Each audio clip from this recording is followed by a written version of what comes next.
আসসালামু আলাইকুম বন্ধুরা, আমি মিক্সড ভেজিটেবল রান্না করছি। লবণ দিয়েছি, হলুদ দিয়েছি, জিরার গুঁড়া দিয়েছি, পেঁয়াজ মরিচ দিয়েছি আর তেল দিয়েছি। এখন আমি এগুলোকে একটু কষিয়ে নেব।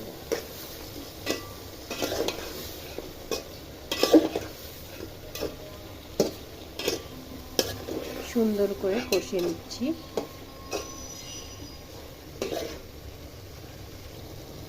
বন্ধুরা, কষানো হয়ে গেল।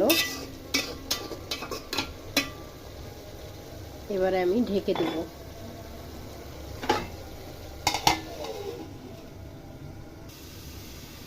বন্ধুরা, কষানো হয়ে গেছে। এখন আমি আরেকটু নেড়ে দিয়ে পানি দিয়ে দেবো। দেখুন, পানি শুকিয়ে গেছে সব।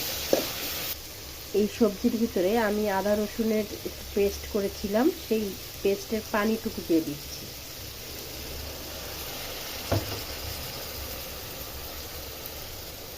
একটু নেড়ে চেড়ে দেবো। রংটা কিন্তু অনেক সুন্দর লাগছে। এবার আমি সিদ্ধ হওয়ার জন্য পানি দিয়ে দেব। সবজি কিন্তু অনেকটাই সিদ্ধ হয়ে এসেছে। একটু মাখো মাখো করে আমি পানি দিয়ে দিলাম। এবার ঢেকে দিচ্ছি। এই তো হয়ে গেল আমার তরকারি। কেমন হলো কমেন্ট বক্সে অবশ্যই লিখে জানাবেন। ভালো থাকবেন।